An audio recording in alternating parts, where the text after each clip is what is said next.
'Twas an experiment in democracy, begun by privileged men, that was doomed from the beginning, and they could not wait for it to end. It rose just like a star that had arisen in the east one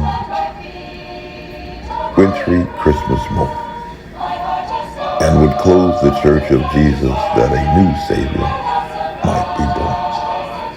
'Twas an experiment in democracy begun by privileged men that was doomed from the beginning, and they could not wait for it to end. While visions of sugar plums were dancing in their childlike head, their own revered men of science turned a blind eye to rapid case identification, and their elderly accumulated amongst the dead.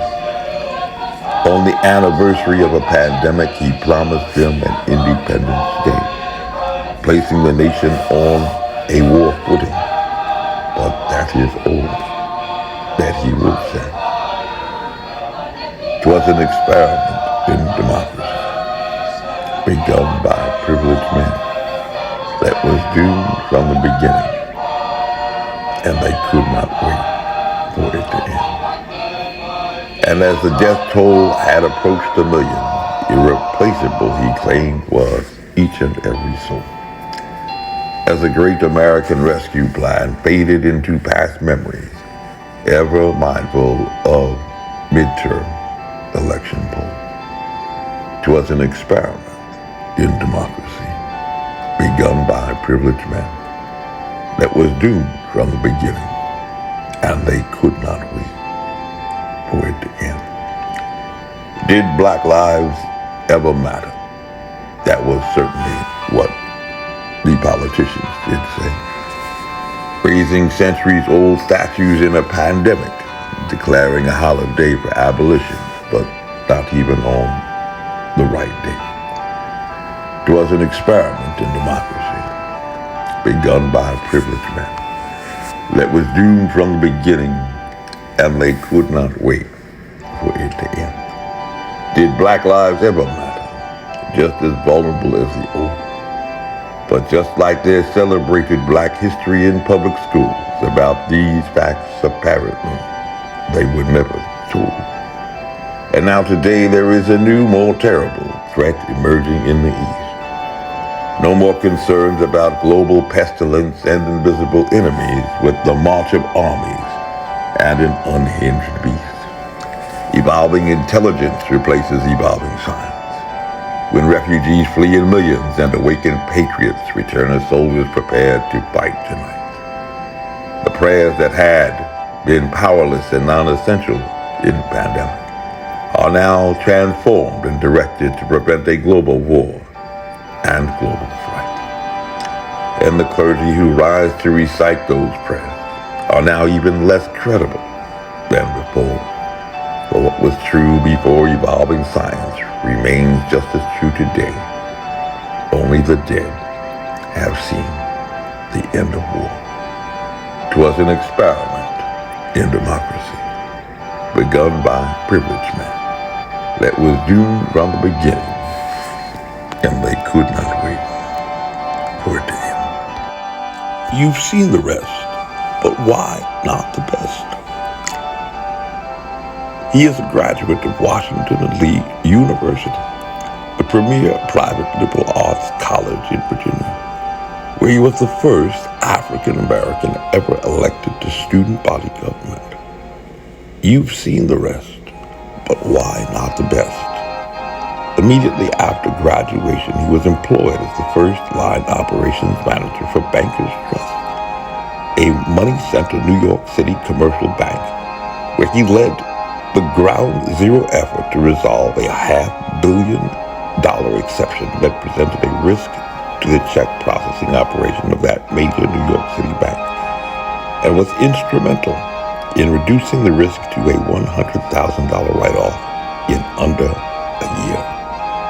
You've seen the rest, but why not the best? He voluntarily enlisted as an infantryman in the U.S. Army Reserve, immediately after Iraqi tanks rolled into the sovereign nation of Kuwait. You've seen the rest, but why not the best?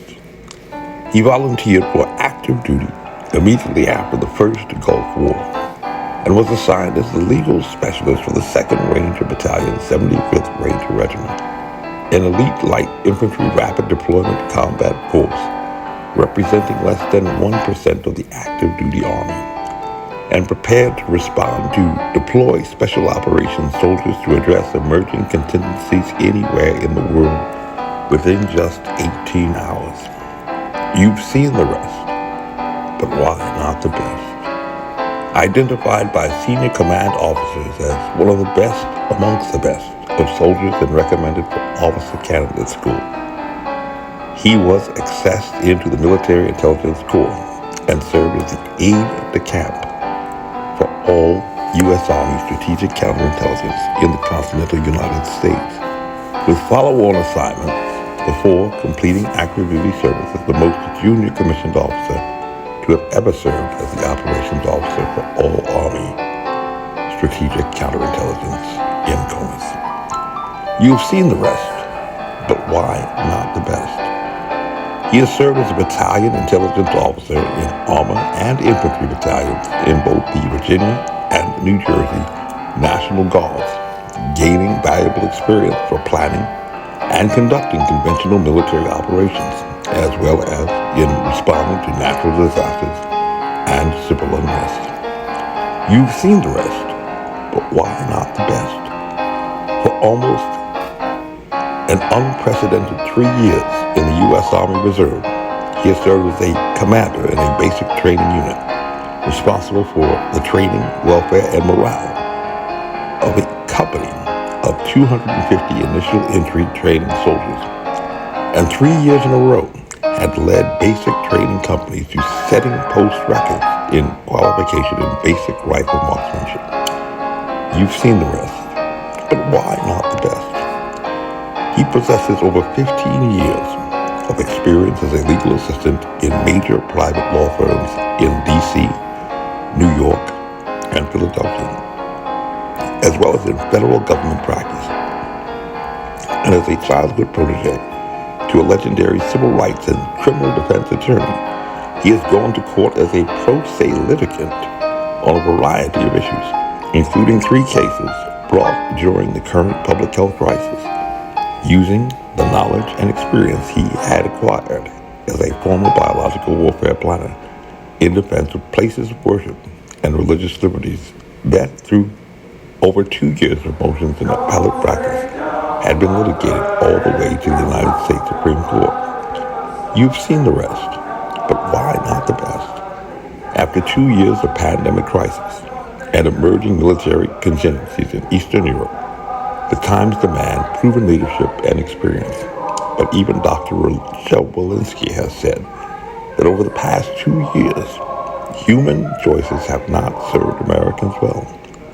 You've seen the rest, but why not the best? Major Mike Webb for U.S. Congress. Nobody else has the resume, and failure, this time, is not an option.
This advertisement was authorized by Mike Webb. Given, as you heard from the introduction, that I have been around for a while and have had the opportunity and the privilege and the pleasure of serving in 5 administrations, I thought I would bring that perspective to the topic today, is the issue of pandemic preparedness. And if there's one message that I want to leave with you today based on my experience, and you'll see that in a moment, is that there is no question that there will be a challenge, the coming administration, in the arena of infectious diseases, both chronic infectious diseases in the sense of already ongoing disease, and we have certainly a large burden of that, but also there will be a surprise outbreak. There will be a surprise outbreak. There will be a surprise outbreak.